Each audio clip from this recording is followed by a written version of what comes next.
Okay, hello everyone. Let's start today's session. So far, for the last lab assignment that we had, it was mostly review of what we basically worked on before in the circuit lab or in the theoretical courses that you had. So from this week until like the last of October, we are gonna have some assignment that they are not just running the experiment based on already existing kind of like step-by-step tasks. You are gonna be required to actually design and run an analysis in your design. It is gonna be a little bit more challenging than the three labs that we have so far, but not too challenging that you are gonna have like a problem completing them to 1 week. Okay, now the first design that we are gonna have, which is our lab 4, is why is not connected? Is the instrumentation amplifier.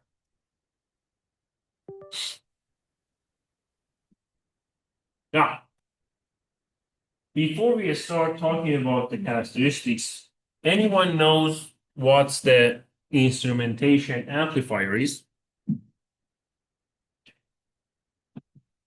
Anyone want even heard about that term? No? Okay.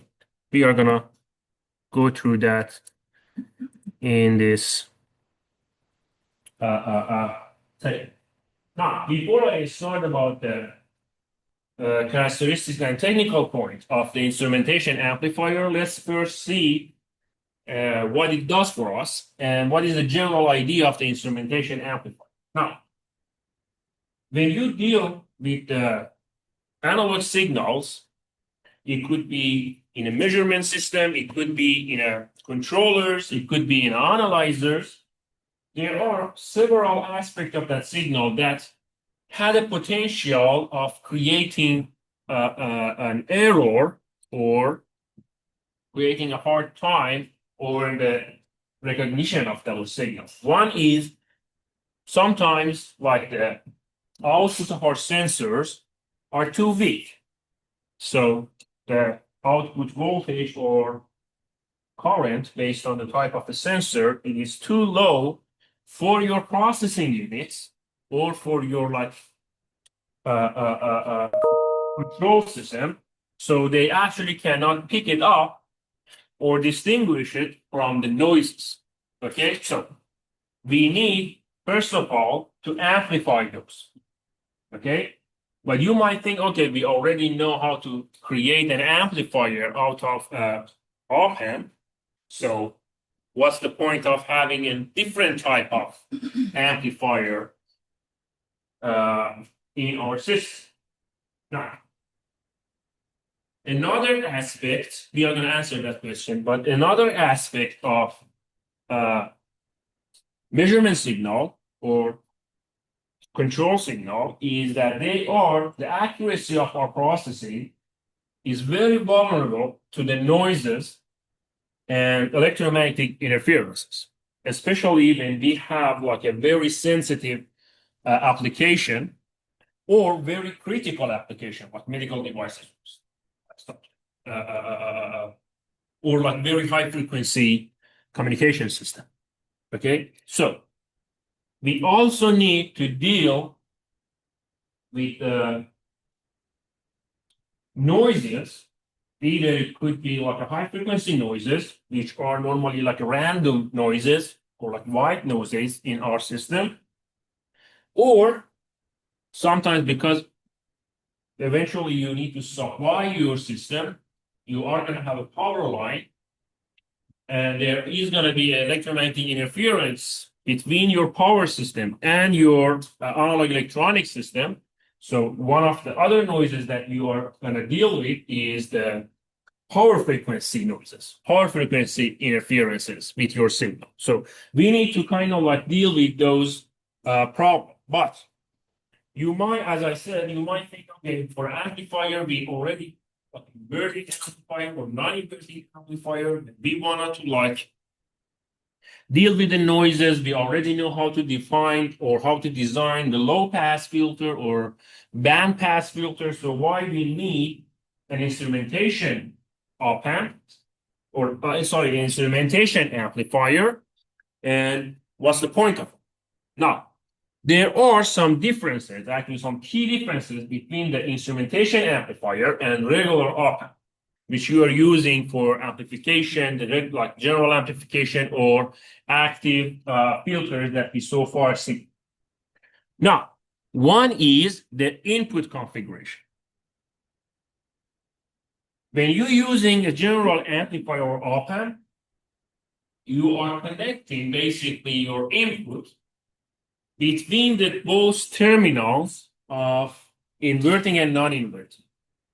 Now, granted, sometimes you connect one of the terminals with ground, either directly or to resistor, but we already know that since our analog signals are normally AC, so having a ground in one of the points doesn't make any difference than connecting the whole input between the two amplifiers, because eventually we are going to have an alternation of the signal between the 2 points.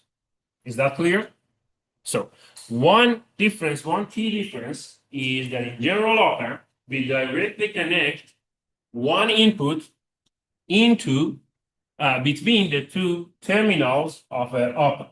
But when we talk about the instrumentation amplifier, we are gonna connect the input, okay, as a differential and balance situation between the two sets of op amp.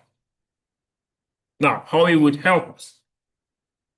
We already know that when we're dealing with the signal, there are going to be some common mode voltage or errors, or even a common mode noises, okay, in our signal between the two terminals. Okay, now, when we directly connect those input to two terminals of one op amp, we directly inject those common mode voltages, which could be an offset, or as I said, a noise, or basically electromagnetic interferences, directly inject those into our amplifier. Now, using an instrumentation amplifier, because of the architecture of this type of amplifier, we basically create a differential of the input and itself. What that means? That means we have it is a balanced differential. That means basically the noises that exist or the common mode voltage that exists in our input is going to be canceled out because we're calculating the differential of input. Okay, so this is one aspect of that. Now, another part was that when we use a regular amplifier, like op amps, either non-inverting or inverting, when we wanted to like adjust the gain, we had to work with either feedback resistor or the ground resistor and directly change the architecture of the circuit or the schematic of the circuit, the characteristic, electrical characteristic of the circuit that we have for amp. So the characteristics of voltage and current that the op amp sees would directly change because we would change directly the resistors that are connected to our op amp. Now, in instrumentation amplifier, what we are going to do is that we don't change the resistors or the components that directly connected to our op amp. We have another, it could be internal or external resistor that we use the output in order to change the gain of our op-amp or of our amplifier. Okay, this is another key difference between the instrumentation amplifier and a general op-amp based amplifier.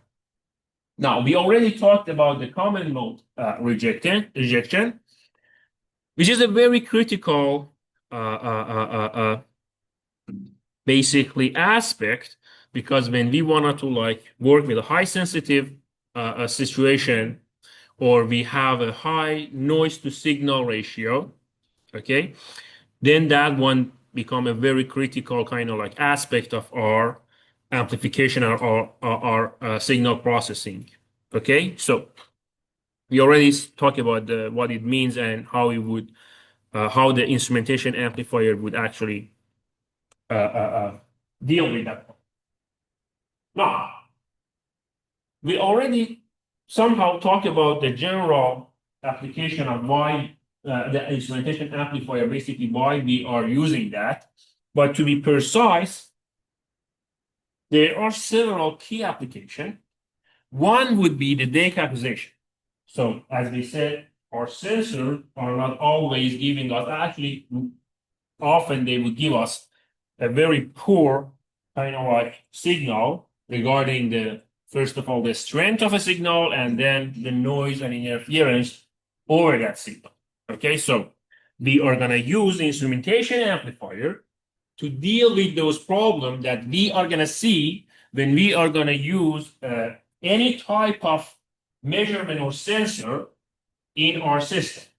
Okay, which is a very critical when you want to like actually have a control system in your circuit, because eventually that would work based on the feedback that is given to the circuit by those sensors. Okay, now another key application is, as I said, the sensitive application, like a medical instrument. In those devices, we need a very high signal integrity. What that means? That means those noises, doesn't matter if it's like an electromagnetic interference from the power system, or there are random noises, or there are noises that exist in the specific environment. Okay, all those weaknesses, we need to deal with that, because our application or device would run some very critical processes that we need to have a high integrity over our signal. Okay, you can probably like imagine if we have a very poor signal in like the EKG monitors or ECG monitors, that would be disastrous when we talk about the consequences of those poor signals.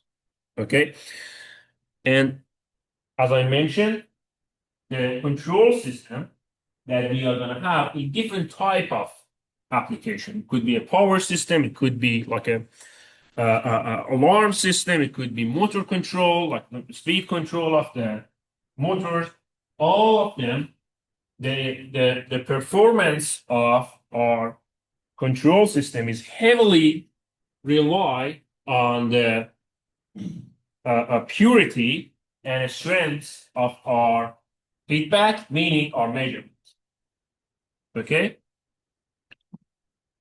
Now, we said that, okay, instrumentation amplifier has some key differences between with the general amplifier using the op-amp that we so far see. But let's talk about the essential properties when we are having a high quality instrumentation amplifier. One of the biggest advantages is that common mode rejection. It could be AC or DC. It could be an offset or noise. Okay, AC or DC common mode rejection. Okay, now if we want to design a high quality instrumentation amplifier, we have to maintain that level of the high level of common mode rejection, okay, across the frequency range that we have, especially around the power frequency that we have. Okay, so we normally design our system in a way that our common mode rejection would properly act, like we have a high quality common mode rejection around the frequency between 50 hertz all the way to 400 hertz. Which are the power line frequency and the first 3 or 5 harmonic of our power system. Okay. Now, another key properties of an instrumentation amplifier is a low offset voltage and drift. Okay. Normally, it's like around 1 microvolt per degree centigrade difference in temperature. Okay, we already talked about that when we deal with the general op amp, and we said that when we have a variation in our environmental temperature, not only would directly act, excuse me, on the resistor that we rely on for adjusting our gain, but also it would act on the performance of the op amp that we're using, because eventually we know there are some transistors in the op amp. And when we talk about the MOSFET and BJT, we already see that, okay, we have like an internal RE, that lowercase RE, which is sensitive to the temperature. So the op amp and the resistor that we set for adjusting our gain are very sensitive to the temperature. But since we have a differential amplification in instrumentation op amp, basically we are lowering that sensitivity to the temperature in this specific technology. Now, we said we are going to have a balanced differential system. What that means? That means when we talk about the architecture and when we talk about the differential application, both sides that creates that differential should be balanced, i.e., they should be matched with each other. Okay? And we already know in order to reduce the effect of the source in our amplifier, and otherwise, like the vice versa, we don't want to like load the source to create a variation in our source. We need a high impedance, okay, in our system. Now, in the general amplifier, we used an input resistor to deal with that, okay. But now we are gonna see in the architecture of our instrumentation amplifier, and the most famous one is the G-op amp amplifier, that we have two buffer op amp that, as we know, it would create a characteristic of high impedance and isolate our source from the rest of the circuit. Is that clear? When we talk about the high impedance and isolation. Any questions so far? No? There is a low noise characteristic and properties. We already talked about that. The differential aspect of the instrumentation amplifier would deal with a lot of portion, a very huge portion of our noises, and basically help us to have a more pure signal in our system. Now, there are another kind of like essential like properties for the instrumentation amplifier. One would be the very low nonlinearity. We already kind of like talked about that at the beginning of the semester, that when we want to deal with electronic device, we want to avoid nonlinearity. If you remember, we always set our voltages for the op amps, or we always try to bias our transistor in the region that we can make sure that we have a linearity as a characteristic of a system. We wanted to avoid moving toward nonlinearity by biasing or creating a proper VCC voltage in regard to the op. Okay, now this differential amplifier would intrinsically solve that problem for us, and it would reduce the nonlinearity to sometimes like 0.1%. Okay, and if we have like a very good characteristic of each component and a good design, we might even go as low as like 0.0001%, which is basically negligible. Okay. Now,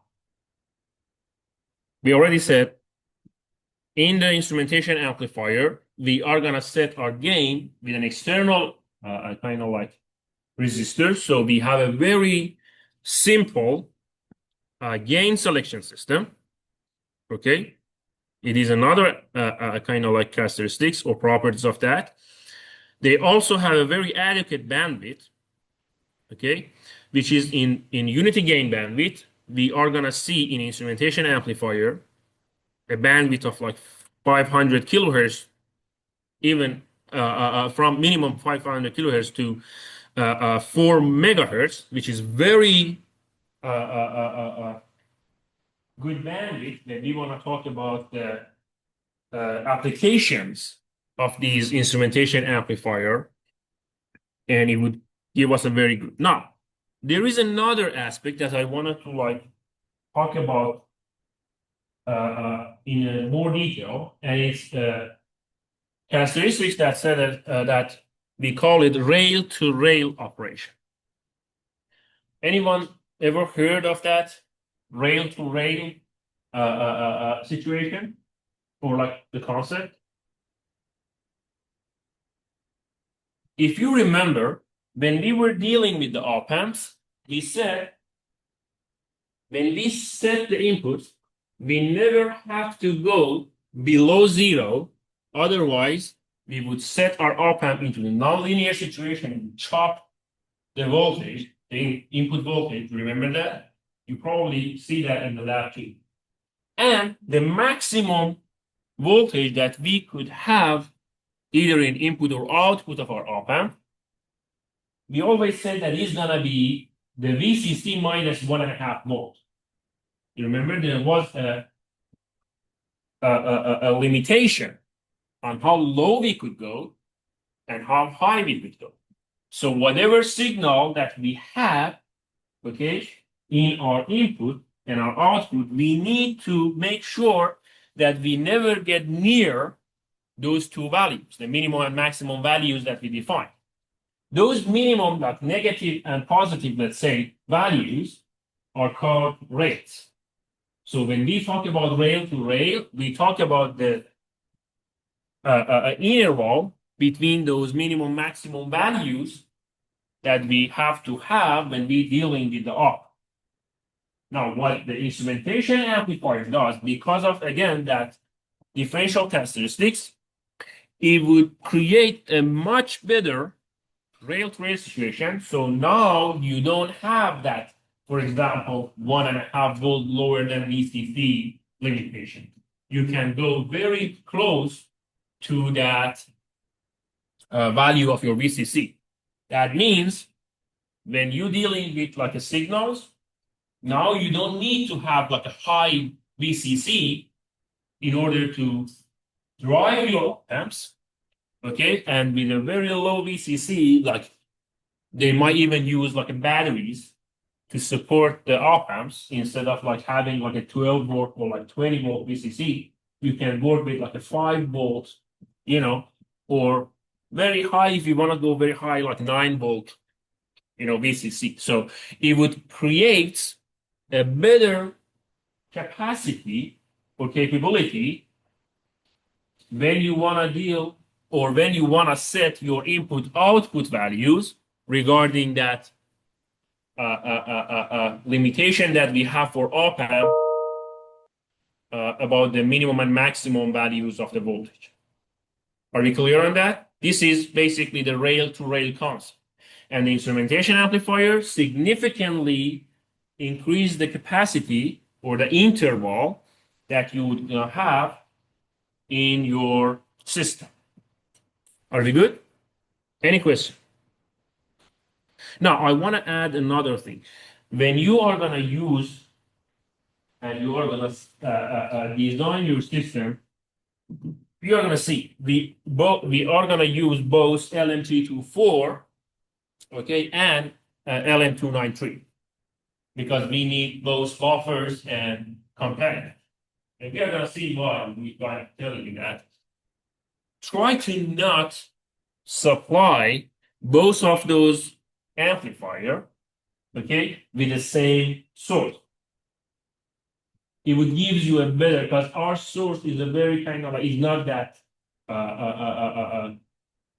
strong, the sources that we have.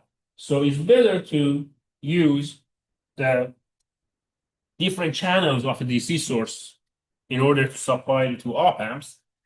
If you supply the two op amps in the same source, it still works, but with a lower kind of like efficiency and performance.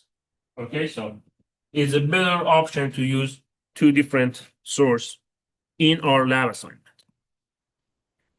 Now, so far we talked about the general aspect of instrumentation.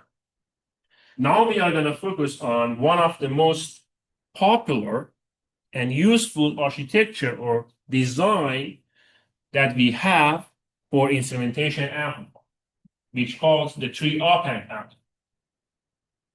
Now, we said that the instrumentation amplifier is going to work for us in order to amplify our weak signal and basically reject the common mode voltages or noises. Okay, and in order to gain that, we said we need a comparator. That differential aspect that we said we need a comparator op amp as the core component of our system.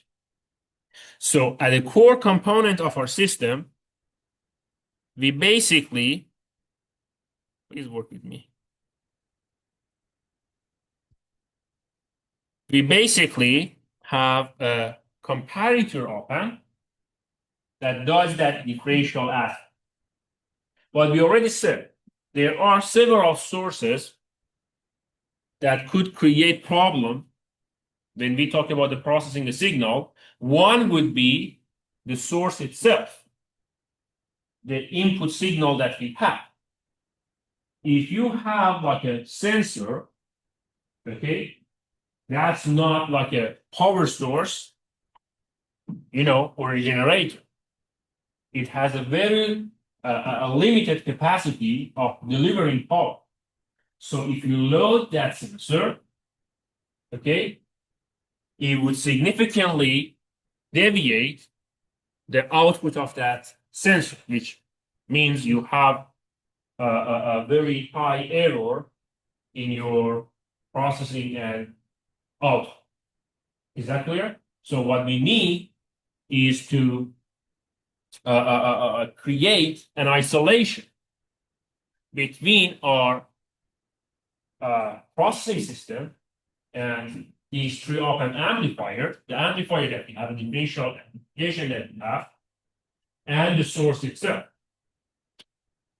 So what we're going to do, either we have to use like a very high impedance, that's a simple kind of like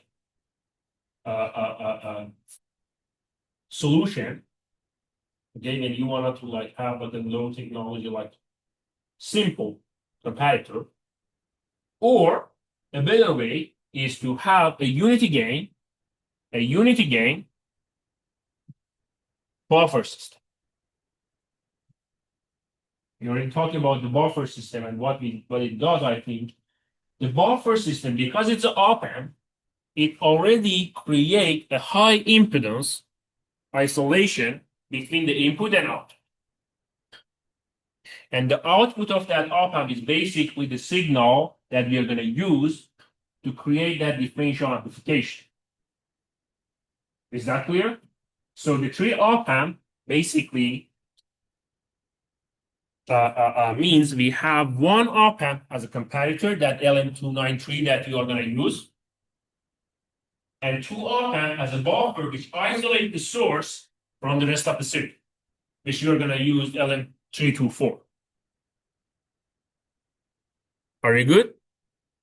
That quad amplifier that we had, two of them, you are going to use that. Two of the op-amps in LM324, you're going to use that to create those buffers. And then you have LM293 that has two amplifiers in it. One of them, you're going to use that for that core comparator that creates the differential amplifier. Now, so far we deal with the common mode rejection, okay, because we have a comparator, and we isolated the source from the system. So we have a proper isolation, high impedance input. What we need is adjustable gain, which we said we don't want to have an adjustable gain or a resistor, a potentiometer, that is directly connected to either one of the optics. So the middle bridge that you see here, this one, okay, we are going to use the R gain, the middle one, as an external resistor, adjustable gain resistor, to adjust the gain of our whole situation, the three op-amp instrumentation amplifier. Now remember, as you can see, the bottom half and the top half of our circuit are mirrored each other. So R1 and this resistor and this resistor are equal to each other. You see we have R2 equal to each other as a bridge between the buffer and comparator, and the feedback resistor for the comparator and the ground resistor for the comparator again are going to be equal to each other. That was the concept of the balance when we said we should have like a balance situation when we talk about the differential amplifier. This is what that means. Now, in your circuit, okay, you need to control that balance. Otherwise, you are gonna lower the common mode rejection, meaning you're gonna increase the noises or offsets at your output. So whatever differentiation that you have, because you are gonna work with the actual resistor in the lab, they are not gonna be equal to each other. So you need to consider that when we talk about that balance work. Are you good? Now, when you work on your lab design, on lab 4 assignment, the goal is to design a 3 op-amp instrumentation amplifier, okay? And what we want is to have the accuracy of less than 1% error and common mode rejection of more than 60 decibel. Okay, now, granted, as I said, you are never going to have like a balanced system, so that common mode rejection that you are going to get from your 3 op-amp amplifier, okay, is going to be off the chart. So how you can manage to deal with that Anyone has any idea? We said that common mode would reject the offset, the DC component, and AC component that we don't want. The noises, the offsets, the interferences. Okay. Now, we cannot reach the full balance system in real mode. So, regarding the DC, it would not affect much. But when we talk about the noises and electromagnetic interferences, then you would see some effect. Okay. How we can deal with that? The answer is already on the slide, but I want you to like come up and think about it. How we can deal with the remaining noises and interferences that we have in our system. Whatever filter or in general, low pass filter, when we talk about the noises. Okay, now we said we are gonna have a power line interferences too. That's 60 hertz interferences too. If we have a low pass filter, we basically allowing the 60 hertz to pass through our system. You can't go very low because eventually you are gonna filter out the signal itself. So you need to have a band gap, band pass, basically, or band gap, whatever you want to call it. Filter to eliminate a certain value around that power frequency, which in our case is 60 hertz. Okay, now how we can use that? A filter that we call it notch filter. Notch filter would cut a band of frequency and let the rest go. It's band gap basically frequency is a notch filter. Now, so you are going to add two filters into your system so you could compensate what you lose because of that unbalancing that you're going to see for the resistors that you're using in the 3 op-amp circuit. Are we good? Now, the gain of a 3 op-amp system, the formula for the gain of a 3 op-amp system is 1 plus 2R1 over R gain. Now, if you run the analysis, which I did in the video that I uploaded, okay, you are gonna see a lot of these when you want to like calculate the V out over V in, which is our gain basically, okay, you are gonna see that because of the balance system that we have, R2 and R3 would not participate in it. This is because we have a matched resistor. Okay. Eventually, in the real system, they are going to be affecting, but since we are very close, we can neglect that. Okay. So now look at this. When we said we are going to have an external amplifier, an external resistor that would create our gain. Now you can see what creates our gain are basically R1 and R gain, which is separated with the core amplitude. Are we good? So if there is any temperature, we don't affect the amplifier, and we have an external R to deal with. It would reduce the sensitivity to any type of variation.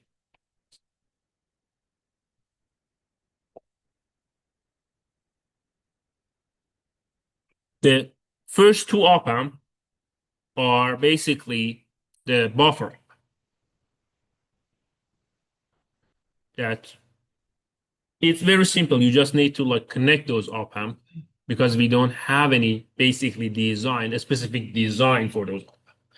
R1 and R gain, which are connected to that op-amp, is basically our amplification part of our system. So you are going to design that based on your gain, not based on your buffers. Are we good?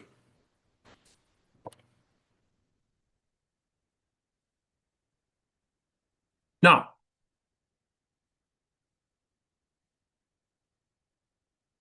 low pass filter and the notch filter, okay,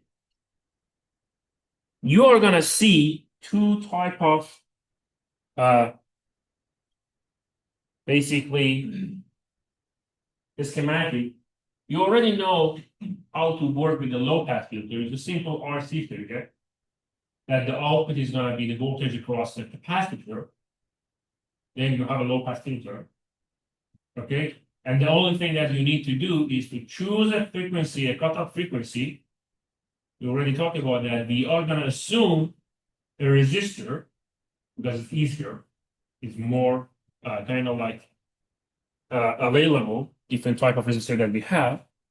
So what we are going to see is that we choosing the cutoff frequency, we choose a resistor, like I did in the video, I did 1 kilo. I choose 1 kilo for my resistor, and that's a simple math. You can find your capacitor and then you have your low pass filter.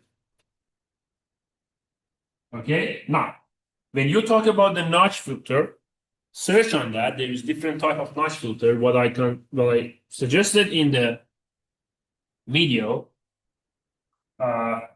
is two passive and active notch filter.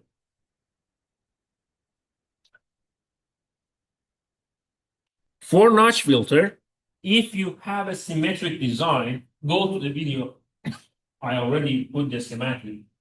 You can basically simplify the values, the relation between the cutoff frequency and the resistor and capacitor that you're choosing. And basically the frequency notch is going to be, again, 1 over 2 PRC. Remember, there is an aspect. That notch filter has a low pass part and a high pass part. Okay? And the resistor that you use in low pass and high pass and the capacitor in low pass and high pass, okay, they have a relation with each other, which if you remember from the video, I don't know if you reviewed that or not, like it should be twice, the capacitor should be twice and in the high pass and the resistor should be again twice in the high pass. If you do that, then you are going to have a simplified cutoff frequency value, which is 1 over 2 PRC, and you're going to have your system. Cutoff frequency, we said we wanted to like cut the power frequency, so our cutoff frequency should be our power frequency, which is 60 hertz for us. Are we good? Very easy to kind of like now, if you wanted to use active filter, you already, again, know how to calculate, how to create an active low-pass filter that Butterworth filter that you have. Okay? Now, in Butterworth, again, you're using the voltage across the capacitor to inject into the op-amp. Remember that? Now you need to have another filter for the high pass. Is that clear? For the high pass. In the high pass, you have again an RC circuit that the output of the filter is going to be the voltage across the resistor. Are we good? I already did the whole design in a video, so please review that video. And I know it's long, so I tried to like actually I didn't know how to. One of you actually teach me about how to use YouTube and sectioned the video. Now the videos are sectioned, so you can actually use those sections to not. You don't need to like watch the whole video to reach a certain kind of like part. Thank you again for you guys. It feels me a little bit old, but at least I learned that. Sorry? Put you into 1.5. I don't understand the comments. Okay, so when we watch you, you know. Yeah, you wanted to change the speed. That's But I did the sectioning for all the videos, so now it's easier. You don't need to like go through the whole video to find your specific part. It's a little bit easier. Uh, Now for the delivery, uh, you don't need to use an actual sensor. You just need to stimulate that using a signal generator. But remember, you need to have a low value because eventually you want to amplify. You want to have a big signal. Okay, so have a low value input signal. We are going to measure the output errors. You know how to calculate basically the output. When you measure, you have it. Okay, it's very simple. These are the deliverables. And you have to validate the CMMR, the common mode rejection. How you can do that? Any idea? Common mode rejection is to reject the offsets or noises. Very good. Now it's hard to create noise. It's not that hard, but it is a little bit hard to create the noises. But you can test your CMMR based on the offset of the input. So you just need to click offset into signal generator and see if the output would see that offset or would reject that offset within the tree output. So if you change the offset of your input, you should not see that offset in the output. Are you good? Now, the deliverable, as I said, there is a pre-calculation. This is your design. Okay. Now, when you do that, you are gonna see how this new organization, the exemplar that we upload, would help you to basically organize that because now you are designing. Okay. It's not just reviewing what you learned before or following my footstep. Okay. So now you are doing the design. So it makes more sense, that organization. You are gonna have a simulation result. Okay. Try to simulate before the event because it will help you to troubleshoot your design. It's a very good kind of like tool to troubleshoot your design. And the sensor interference photos, that offset is good enough for interference because it's hard for you to like actually create an interference in the lab. And for the filter part, your oscilloscope in the simulation, you have the both plot option. Okay, in the measuring devices that you have in the right edge of your workspace, one of them is both plot. So you can directly use the both plot. In the lab, you need to run some measurement in different frequencies. Okay, so you change the frequency, you see the amplitude, and then you have your board. Are we good? Although I think I'm not sure because I don't remember the last time that I used the board plot in the oscilloscope that you're having. But I think your oscilloscope also have the option of it. But I'm not sure. So let's stick on that basically point change of the frequency and measurement of the amplitude. Okay. Now, for noise spectrum, you are gonna need to compare the signal before and after filter. Okay, you definitely you have a FFT function in your oscilloscope, and you can use it. You already know what is the signal of your input, so you know which is the main, like a fundamental signal in your FFT. Okay, and you have to use, you have to calculate the sidebands of that fundamental frequency before and after filter. Are we good? It's very easy to work with. This is an FFT in your oscilloscope, so you can see that. Especially look at the 60 hertz frequency because it's a power interference.